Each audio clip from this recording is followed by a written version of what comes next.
Good afternoon, everyone. Thanks for attending today's BBC Climate Lecture. Before starting, I would like to say a few words about the Climate at Max Barrett's group, which I'm part of. Our grassroots initiative was funded at the end of 2019. Since then, we've promoted sustainability at the Max Barrett's labs. We worked on concrete measures for reducing for lowering our energy consumption and therefore reducing our carbon footprint, reducing waste, but also we worked on collecting and sharing data, and raising awareness via our seminars. And we've also created a collaborative network within the Vienna Biocenter and beyond. You can find more information about our activity on our website that you can see here. And also you can read about our mission and in general about sustainability in research on our latest publication on EMBO reports. Our previous lectures were recorded and they were posted on our YouTube channel. Feel free to visit that. And of course, if you have any questions, feedback, comments, or if you want to become part of the climate group, feel free to drop us an email. Our email address is displayed here. We are always happy to welcome new members. This lecture is about the Rewilding initiative.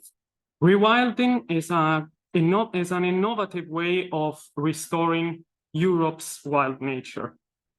I would like to quote what's on the website because I find it quite intriguing. Rewilding is about letting nature take care of itself. We will find out about that very soon. Today we got two speakers, Giulia Testa and Angela Tavone. Giulia Testa is the coordinator of the European Young Rewilders, a youth network connecting young rewilding enthusiasts across Europe. Angela Tavone is the communication manager of Rewilding Apennines. We will start with an introduction to Rewilding Europe, its missions and principles. And then a specific focus will be dedicated to the Central Apennines rewilding landscape in Italy. Just a few things before we get started. You feel free to write down any questions and comments in the chat anytime during the talk, or you can also ask questions at the very end of the talk by using the raise hand function, and I will call you. Yes, having said that, so we're gonna start with Giulia.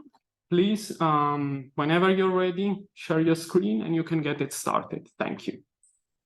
Yes, thank you very much for the introduction and good afternoon, everyone. So I'm now gonna share my presentation. And the goal of my presentation is to give you an overview of what rewilding is and what's the current status of this practice in Europe. So I can't share my screen because it said it's being shared currently by Riccardo. So maybe you should unshare your screen first. Just give me a second. I have a different computer. I need to find out. Yeah, no worries. As Riccardo said, if you have any questions, note them down, and at the end I'll do my best to answer them. As well as if you have comments of any kind. So now let's see.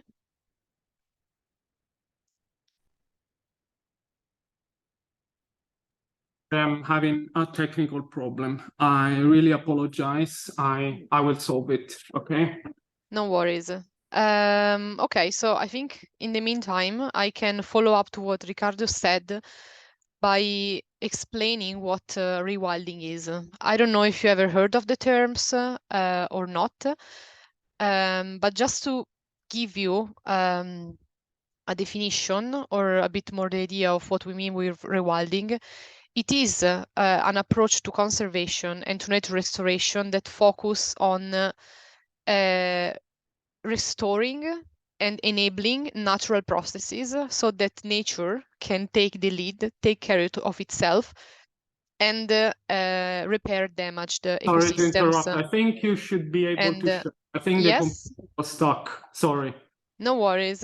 Are you Okay. able to? Okay, sorry. Yeah. Now Yeah. it's working again. Yeah, as I was saying, what differentiates rewilding from what we can call traditional conservation or traditional nature restoration is the focus on restoring a system rather than components per se. So the goal is to have nature restored in a way that the ecosystems are functioning and can take care of themselves. This also means that if the focus is to restore a system, there is no human-defined endpoint of what the ecosystem should look like. Once you restore the system, then nature takes the lead, and how this look like, as long as it's functional and healthy as an ecosystem, it doesn't really matter. What it matters is the functionality. The word rewilding might make you think that it's about creating wilderness area and maybe even cutting people out. But we like to say that rewilding is moving up a scale. So rewilding is a tendency to make everything wilder. And what that wilder means depends on the ecosystem or the area you're looking at in this scale that I put here, for example. And of course, our goal is to tend to fully functional ecosystems, so up to the 10. But it's the process of moving up that is rewilding. So it's about try to get everything more functional, from ecosystems to populations of animals and so on. I want to dedicate a bigger part of my presentation on the why we're speaking about rewilding. Why does it make sense and why it's important to bring this new paradigm in European conservation? And there are many reasons. The first one is that it's pretty clear that despite nature protection is really important, it has not been enough. Most of nature protected areas in Europe are in bad conservation status. And even outside them, we have environmental degradation. So we need a way to deal with environmental degradation. We can't only protect what is left, but we need to restore what has been damaged. And when we talk about rewilding, as I said, if the idea is to enable nature to take care after itself, then it's also a cost-effective measure, because instead of having this continuous heavy micromanagement of nature, because we want to keep the status quo of that specific set of conditions, and we want to empower nature to, do the job, then that become cost effective due to the lack of need to continuous management. So one goal of rewilding is indeed to restore nature to a point where human management is absent or to the minimum. And since well, it's no surprise that money is missing for conservation, this is also an important point to bring up. You might have heard of the shifting baseline syndrome, but long story short, in Europe, we have normalized low numbers of wildlife due to the historical trends that have occurred in our continent. You can see this graph here showing that how much wildlife we have in the world and how much we would have in a natural state without human interference. So you can understand how having extremely degraded and depleted wildlife population in the past has made us look at the state of nature to something that is already starting with something that is missing, but we are not really realizing that because that's not what we are used to see as nature. And this also lower our standards. And this is why one of the main points of rewilding is facilitate and bring back, facilitate the comeback or bring back wildlife. because a landscape without animals is like a theater without the actors. Another trend that is occurring in Europe is farmland abandonment. New generations and young people do not want to live in the countryside anymore, or if they want, they don't want to be farmers. At least this is a general trend. And this means that these areas are being are getting the population is getting older. Value is local communities are getting lost, and these areas are undervalued if they're being depopulated. And at the same time, for a long time in history, we have in our landscapes the lack of grazers, big herbivores like cattle, for example, that used to shape the ecosystem. And in the very past, we used to have wild grazers, such as the auroch and the European bison. Those are not there anymore because they were substituted with domestic species. But if both are gone, then we are missing a part of our landscape that is indeed the one shaped by grazers, which do have an important role in ecosystems. Despite we are used to think of them as just domestic animals, they used to be part of our wildlife not that much time ago. We still have European bison somewhere in Europe. I know that not everyone knows that the European bison is actually an animal that exists in Europe. So I think this is quite emblematic as well with this shifting baseline syndrome, how we normalize that the only grazers we see in nature are domestic animals. So coming to horses and cows, but actually there used to be wild animals that fulfill this role, and now we're missing them if then also extensive grazing is missing. So bringing back these animals is another way to rewild these areas without letting them just passively turned into forests only in a mono ecosystem, because that's what happens when you're missing a specific keystone species.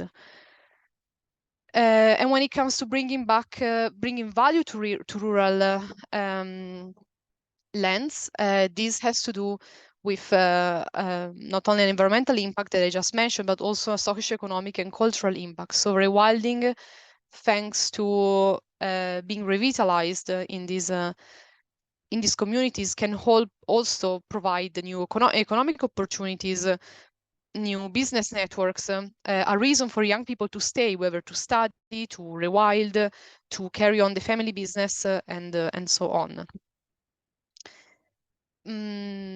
Since we are talking to a climate audience, I thought about mentioning, putting this slide that sees rewilding as a nature-based climate solution. So you know that healthy ecosystems are more resilient to the extreme effects of climate change.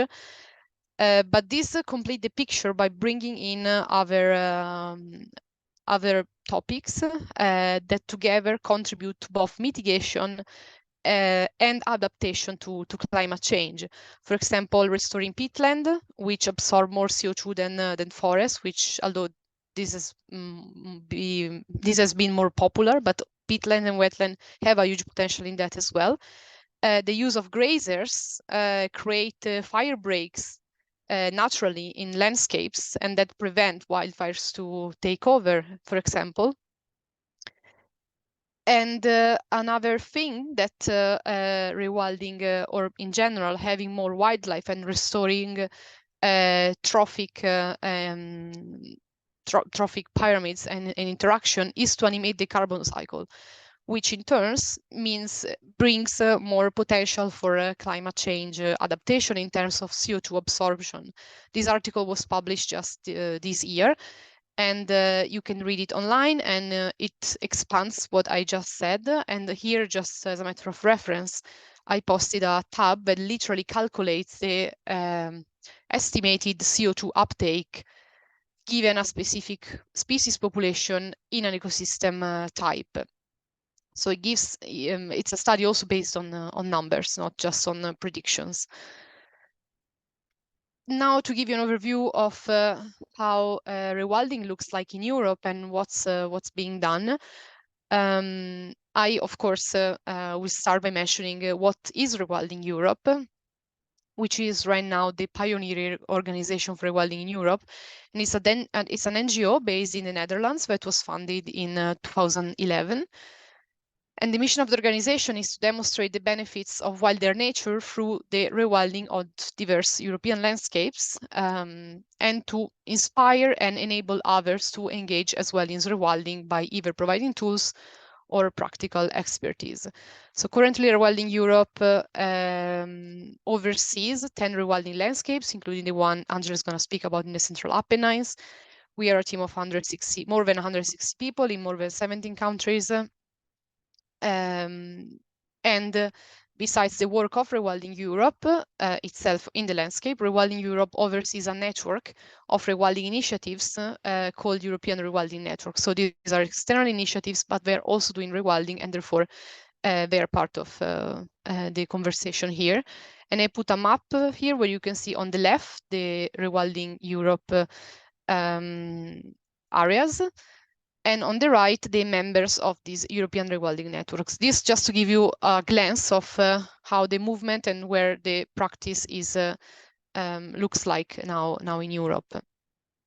So rewilding in practice takes a lot of different forms and activities. Angela will explain better the case of the Apennines, but it has to do with both animals, wildlife, but also with people a lot, because the two things always go together in the rewilding mindset.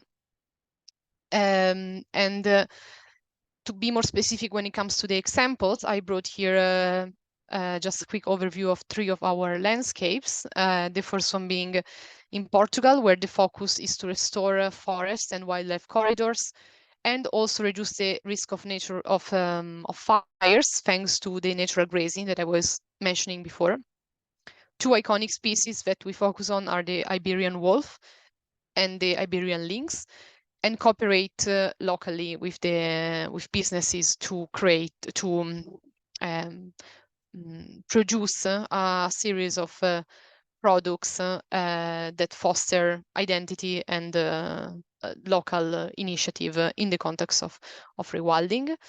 In the Danube Delta, the team deals with a transboundary territory that really has a delta vision. So the goal is to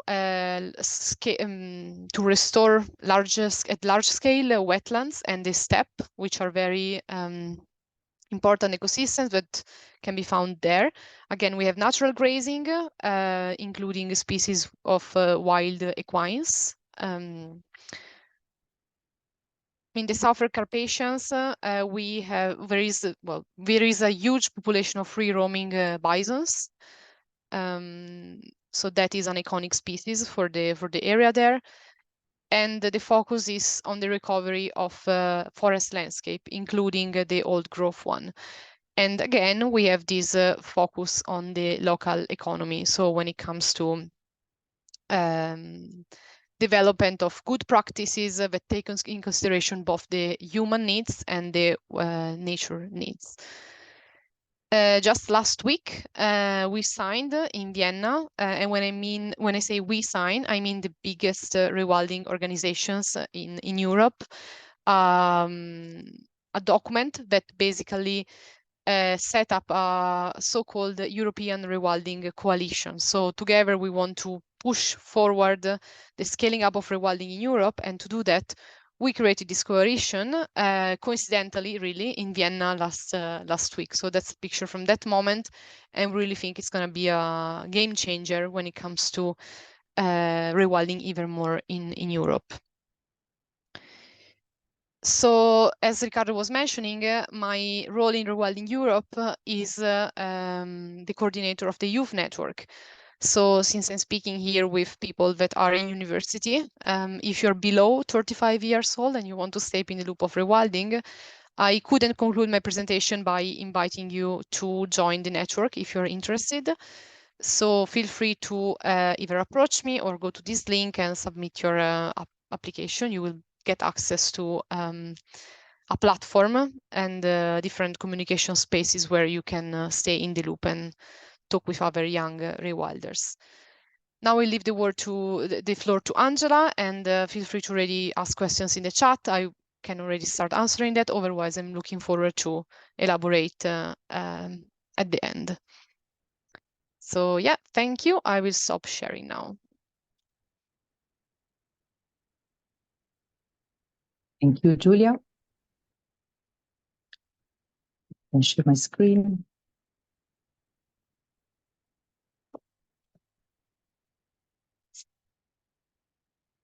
Presentation is uploading.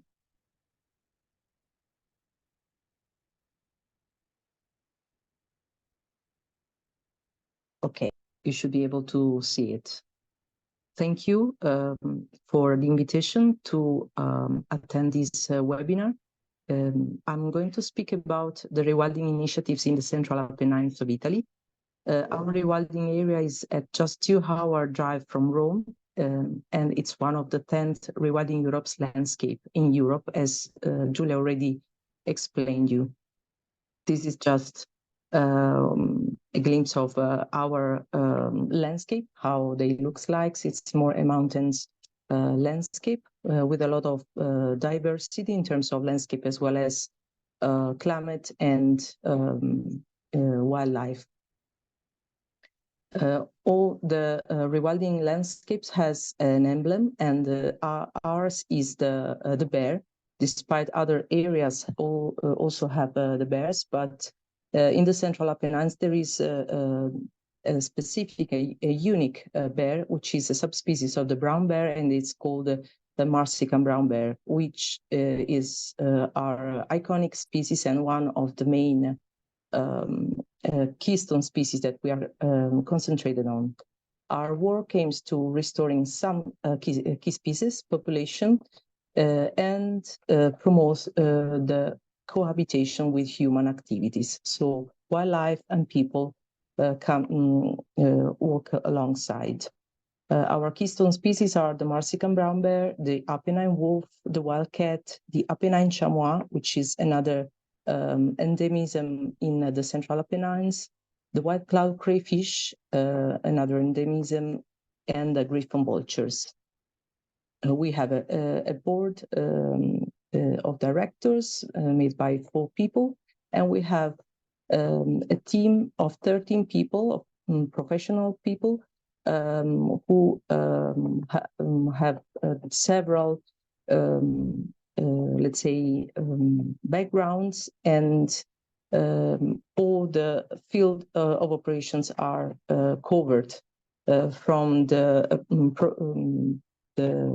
management to the communication to the field activities to the finance, enterprise, the volunteer coordination, and so on. This is our rewilding area.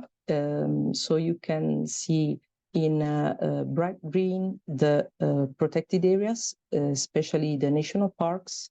You should know that Abruzzo, and especially the Central Apennines, is one of the greenest region in Europe because of the density, let's say, of protected areas, wider and smaller, so national parks and also nature reserves. And we are concentrated on these large orange ecological corridors. So these areas are not protected, but are extremely important for the movement of the wildlife, especially for the bear. Our keystone species in this case are the bear, the chamois, which is missing on one of the last, let's say, peak of the Central Apennines, the Velino mountain. Also, you can see a griffon vulture because we are going to open a feeding station in order to boost the griffon vulture population in the Central Apennines. And also we are working on some breeding center to restock the white cloud crayfish in some rivers of the Central Apennines. Why we are concentrated on the ecological corridors that we call the coexistence corridors? because we are collecting a lot of data of bears and wildlife presence, more than 30,000 data. So we are really seeing that these ecological corridors are crucial for the movement and the migration of the wildlife, especially for the Mexican brown bear. This population is endangered. There are 60 or 70 left. And the main opportunity that they have is to move away from the core area, which is the Abruzzo Lazio Molise National Park, to increase the numbers. So that's why we are working on enabling these corridors in terms of much more tolerance from the local communities, as well as avoiding anthropogenic threats.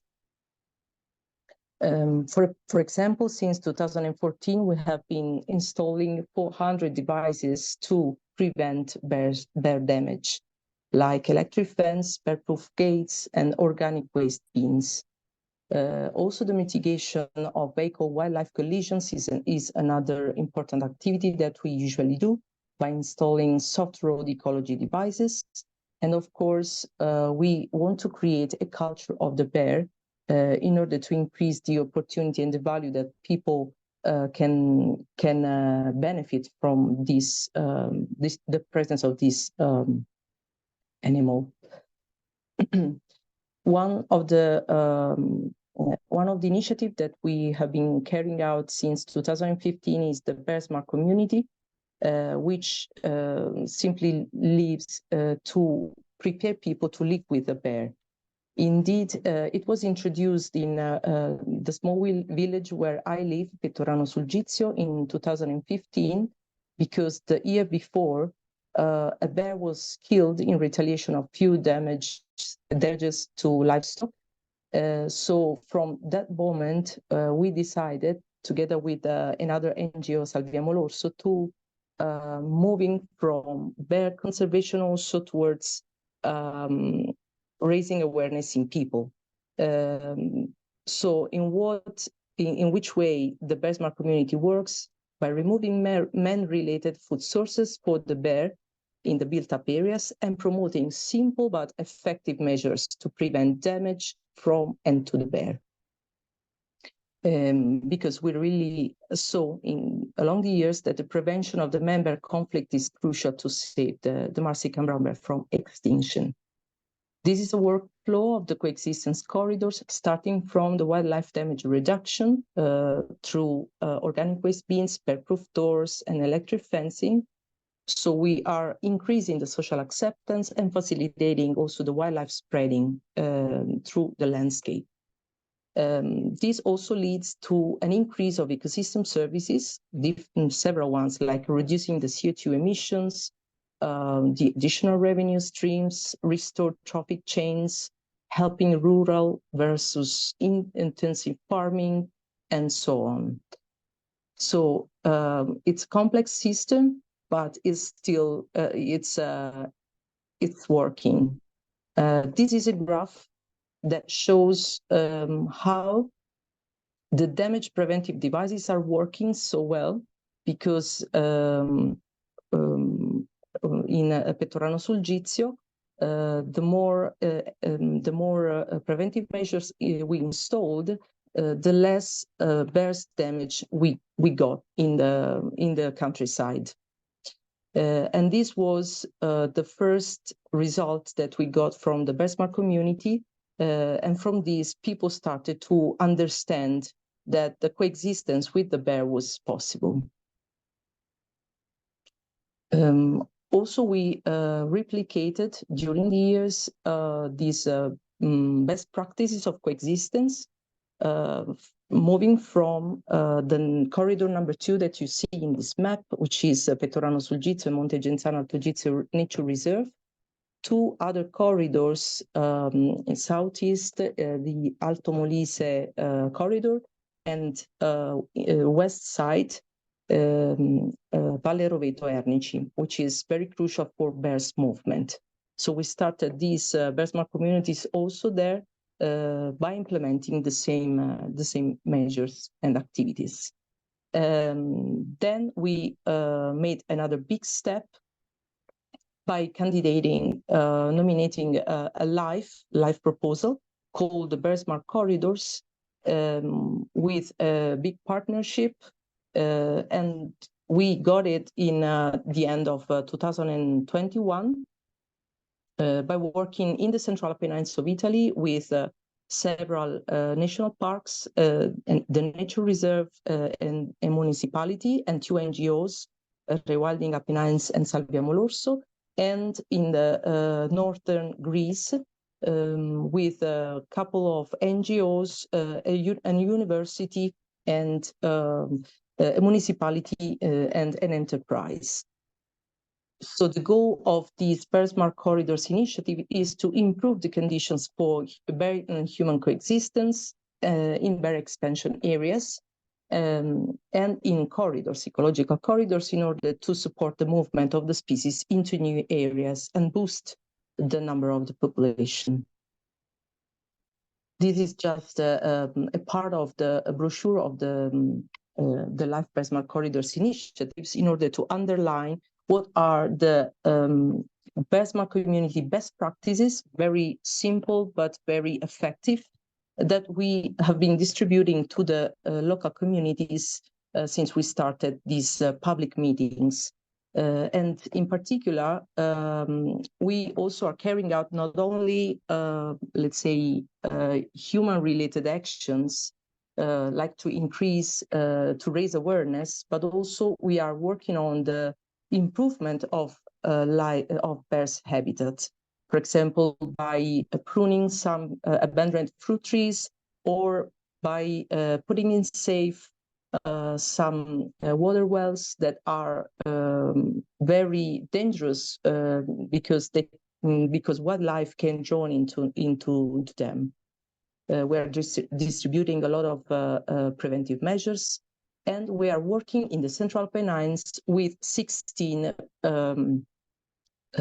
municipalities and 32 enterprises, in order to increase the values under a cultural and economic point of view. Also, we are starting educative programs. The monitoring of the ecological corridors is still going on, and some new bear-proof waste bins, the one that you see in a picture where the bear is, because it was a handicraft bin, and the test passed, thanks to the good design of this, because the bear wasn't able to open it. So a lot of meetings and networking initiatives, let's say. Going beyond the bear, I want to spend a few slides to other initiatives that we have been carrying out in the Central Apennines. For example, the development of a model of occupancy for the wildcat, the work on river restoration through an assessment of river barriers, as well as the restocking of white cloud crayfish and reintroductions of these species, endemic species, in some rivers. And also by creating and managing the breeding centers. Also, the restoration of a vulture feeding station that I mentioned in the beginning, and the reintroduction of the Apennine chamois into the Velino mountain. Also, we are increasing food sources for bears and wildlife by recovering over 700 fruit trees. Since 2014, 180,000 meters of barbed wire have been removed from the ecological corridors, connecting protected areas and enhance wildlife movements and dispersal. Just to make you understand, these abandoned barbed wires once was used to protect the reforestation that happened since 1950s to 1990s. But no one removed it since we arrived with our big team of volunteers. 25 water wells were made safe to prevent wildlife drowning. and about 60 illegal dumps were cleaned up.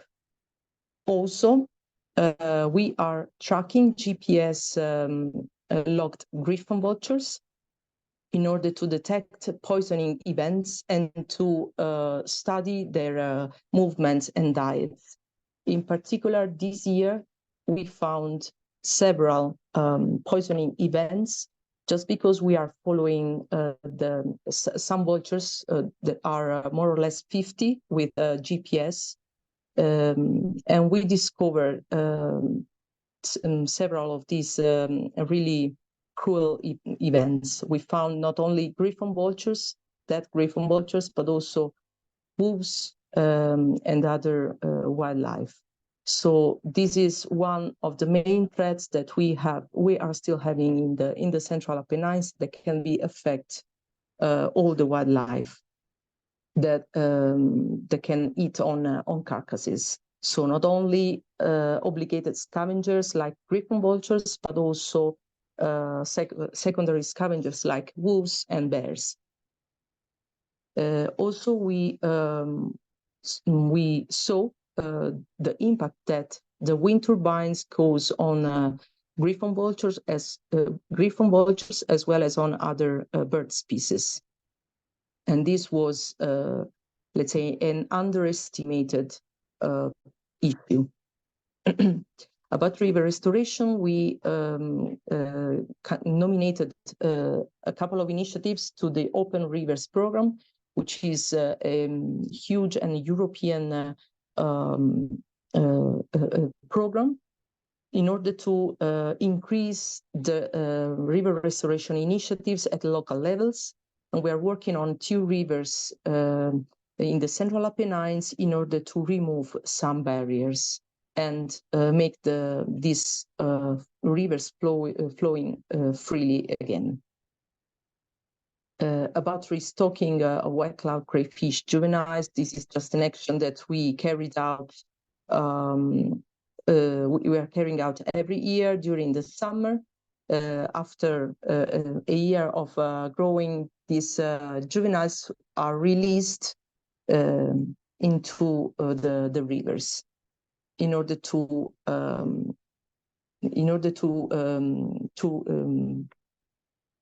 improve the food chain.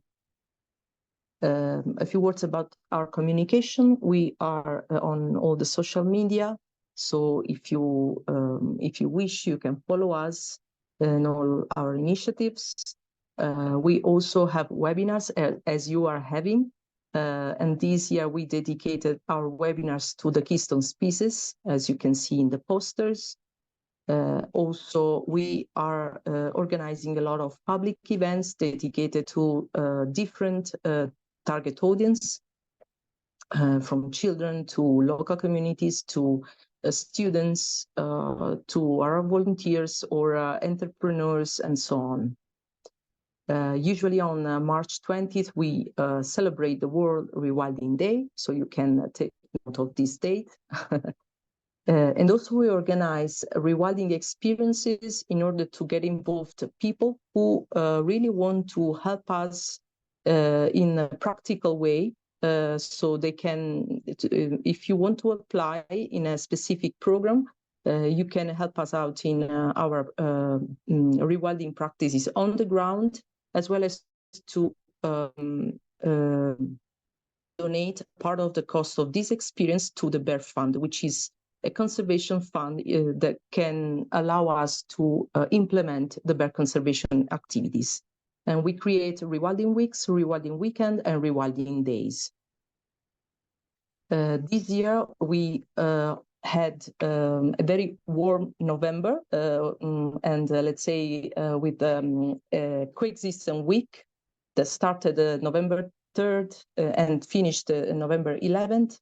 We had this important seminar. Also, Giulia attended as a speaker, and it was about the rewilding in Italy, the state of the art and the future perspectives. Hundreds of people participated, and it was a really important moment for us to create connections, to reinforce the network, and to gather together also with many young people like you. We had also another important conference a couple of weeks ago about the Apennine wolves, and another interesting event, again, about coexistence with bears and wolves, hosted by the American Embassy in Rome. So great opportunities to speak about rewilding and to create these important connections.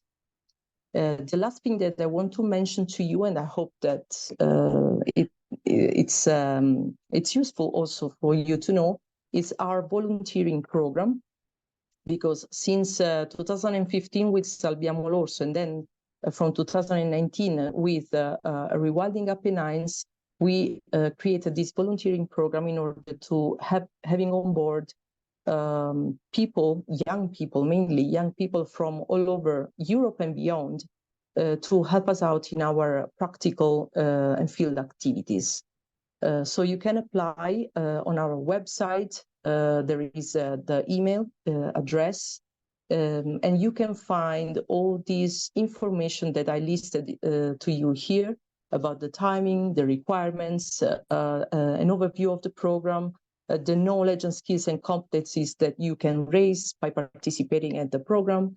Also, some information about the region and where to hike, for example, the equipment that you should bring and that you can find here.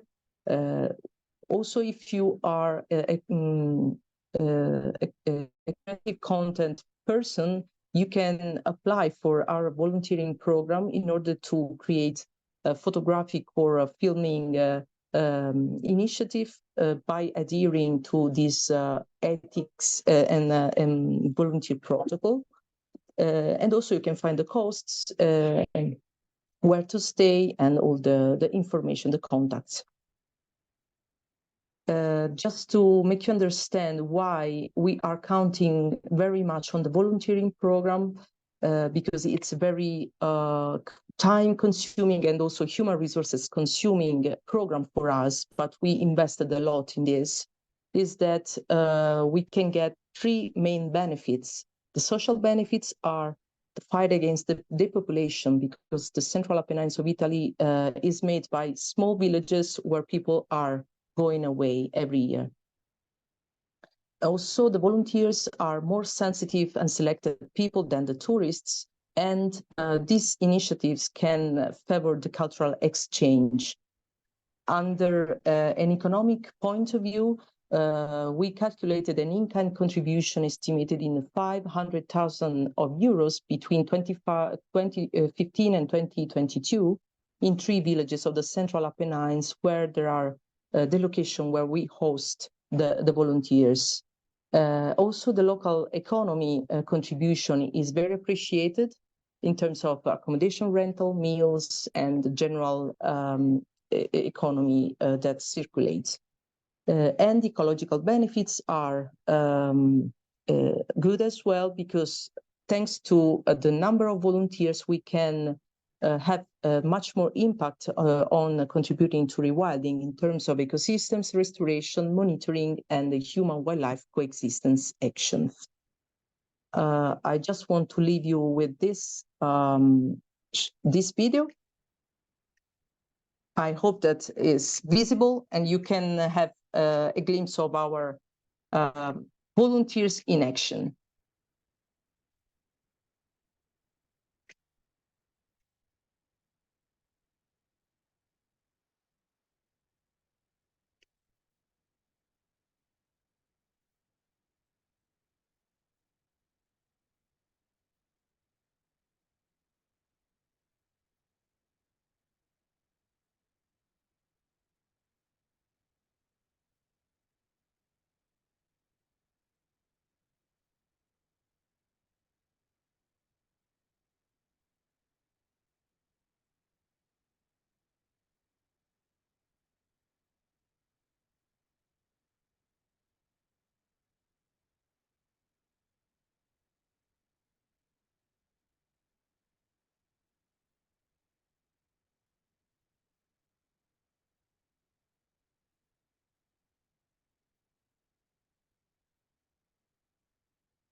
Okay, I hope that you could enjoy the video, and I want to thank you for your attention, and I'm available, of course, for any questions that you might have. Thank you very much.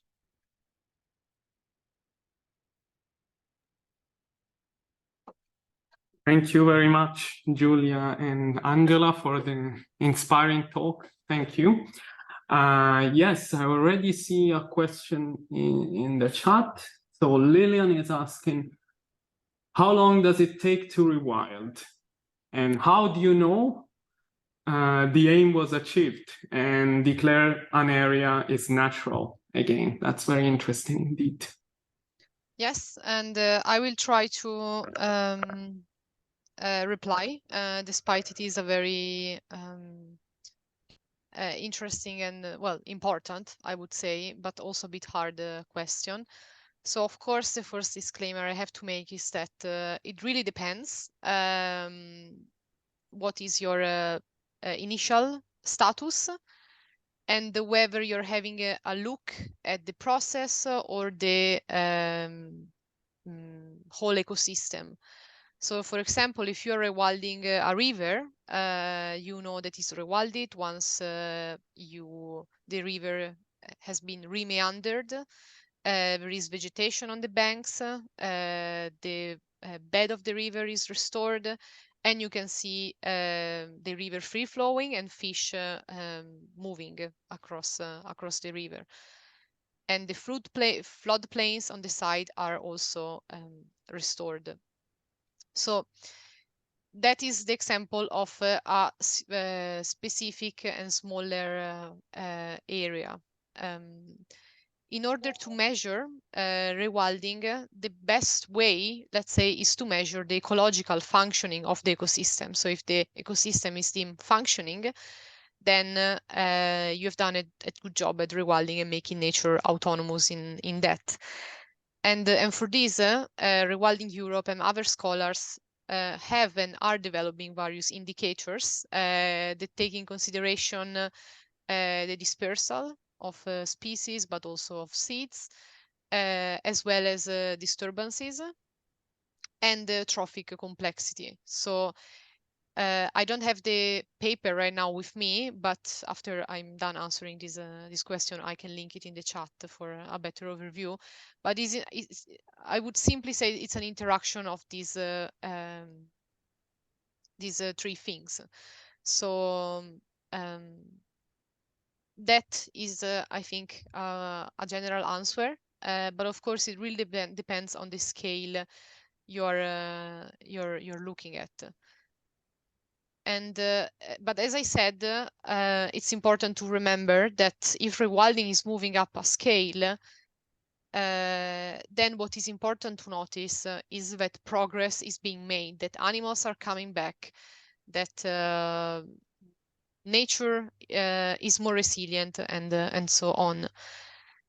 When it comes to the rewilding of birds, I would say it depends, and what I say for birds is applicable to other group of species as well. Maybe Angela can elaborate more on this.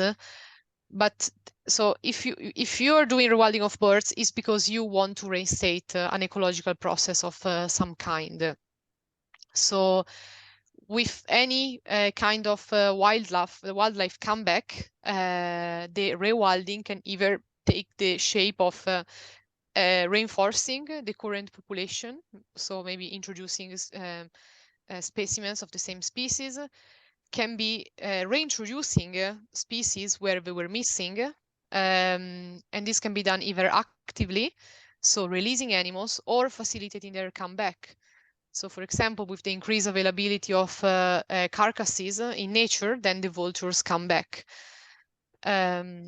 And in some cases, might not be the case of birds, but you are also looking at having species coming back that fulfill the same ecological niche if the exact same species for some reason has not available or suitable anymore.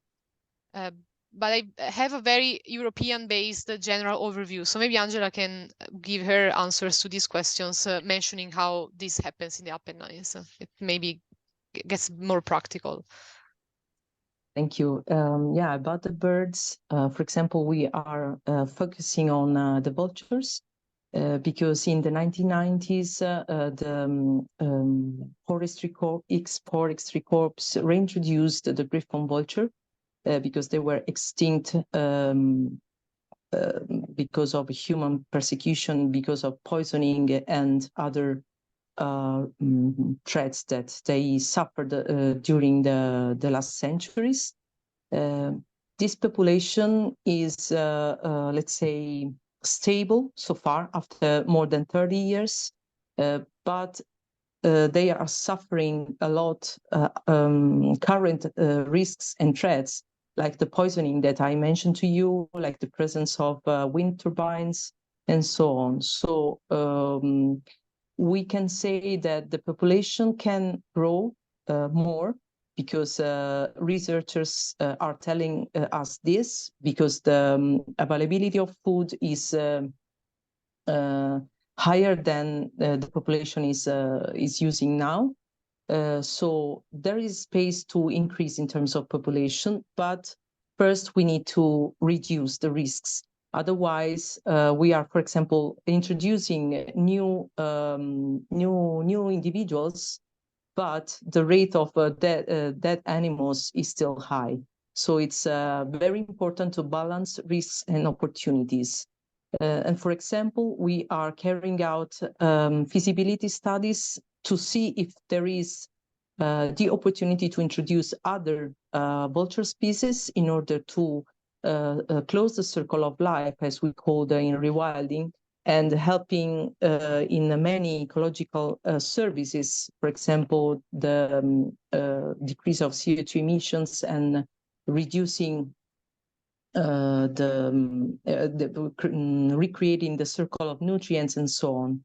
So it's important also to understand not only if the ecological features are feasible for the presence of these other vulture species, but also if the people who live the landscape accept their presence, or, for example, some specific stakeholders are aware of the ecological importance of these species, for example, the farmers. And of course, under our point of view, they can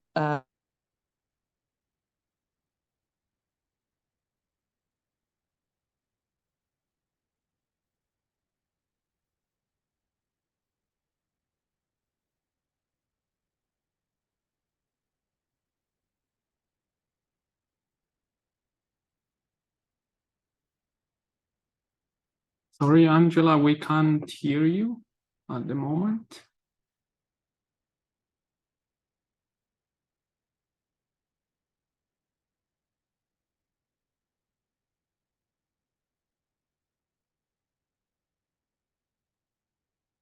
Are you still here? I don't know what's happening.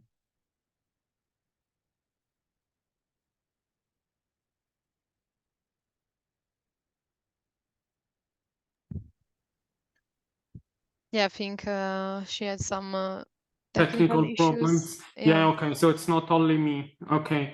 Okay, so we'll pause the question for a moment because there's something else going on in the chat. So you've answered the question about the bird. Yeah, okay. Thank you. Then there was something else. I'm sorry, there was a okay. disconnection of my sorry for this. No, it's okay. Thank you. So if you want to finish, and then I will continue with the chat. Yeah, Thanks. thank you. Yeah, I just wanted to finish by saying that it's important to understand all the ecological variabilities, but also to understand if people are ready to have the presence of new species in the landscape. So it's just a thing that we cannot forget. Yeah, also I saw another question. I don't know if you were, Riccardo, you were reading it. I was about to start exactly. So you answered the one about the birds, and then yeah. So Nico was saying thank you for the beautiful talks and all of your efforts. And what was meant by organic waste bins among the protective measures for bears? Yes, thank you for the question. The bear-proof waste bins, we should call them in this way, are very resistant waste bin that cannot be attacked, let's say, or opened by the bears, because what we want to avoid is to have bears in towns and villages. Bears are very smart, very intelligent animals, and if they can eat some easy food, they will do. And if they start, they will do also again and again in the future. So we want to avoid these human conditioned food situations. And to do this, we designed, thanks to an enterprise, this bear-proof waste bin, and we are distributing it in several villages in the Central Apennines. They're working, but also we have to, let's say, make people aware of how to use it, because some people really don't understand that it's important to close the door of this cabinet, of this bin. Otherwise, it's easy to be opened by the bear, and the function is not kept in this way. So the function is again to avoid human conditioned food to be at the disposal of the bears. Okay, thank you. Then Nico was also asking, are there rewilding initiatives on other continents as well? And thanks, Giulia, for answering the chat directly. So the answer is yes, you can check the Global Rewilding Alliance for an overview. So thank you very much. I think I've read everything here. Otherwise, you can write it down again. I have a small question, actually, for Giulia. Sorry, Riccardo, there is a question about alien species that just came in. Ah, yes. Ah, right. Okay, yes. Yeah. So Anya is saying I missed a part, so I don't know if this was addressed already, but I think it wasn't. What are your thoughts on non-native invasive species? For example, in many places in Europe, there are invasive crayfish species. And if you let nature do its thing, even after stocking with local species, invasives might win. Is this an issue in your area? I guess this is also a philosophical question. That's what she's writing. Thank you for this question. Yeah, I can answer. I'll try to be brief, also because, as you said, it is also philosophical questions, and it is debated for many reasons. First, because there is a difference between non-native species and invasive species. So a species can be non-native but not be invasive, while a native species can be invasive. For example, a prey animal that doesn't have any predator. For example, if you go to the UK and they have like 15 deers per kilometer squared, then this, I mean, I don't want to say that's the example, but also native species can have invasive effects if for some reason something is missing in the balance. So invasive species are not always alien, and vice versa. So that's already a consideration you have to do, and it's really case by case. Another consideration is when do you consider a species to be native? What's the timeline you pick? This is also debated in conservation and in the ecology sector. I studied law, and there is this thought-provoking article by a lawyer that mentioned that technically you can go back as much as you want in time to reintroduce native species in Europe. So when is the baseline that you put there? Who decide? And that is debated as well as sometimes when it's hard to tell when the species that is taking over a new species is taking over because it's invasive or because the condition of the environment. I mean, we're speaking of the Anthropocene now, where barely any ecosystem is fully integral.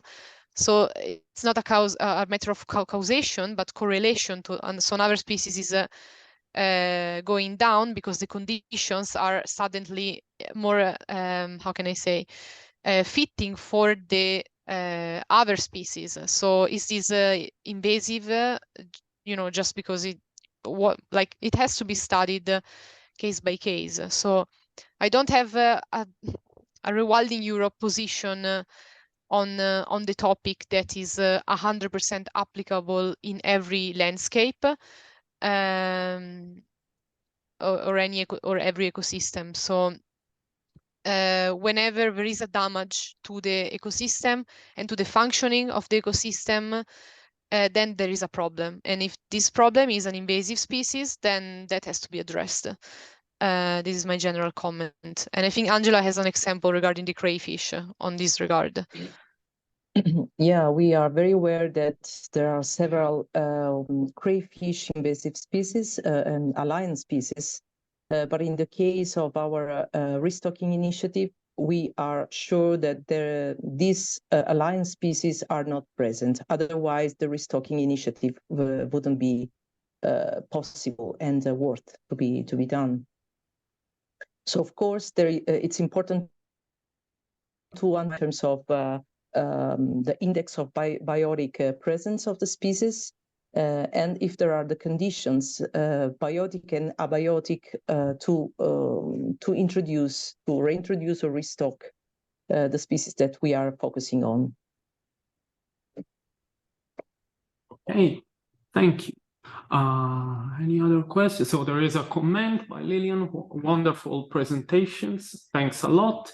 Also, people are saying thank you. I guess no other questions. We also run out of time. So I will, anyway, if we have any other questions, I think we can directly contact you or, yes. Of course. Touch. Thank you very much for your talk once again. It was great to have you here at our climate lecture series.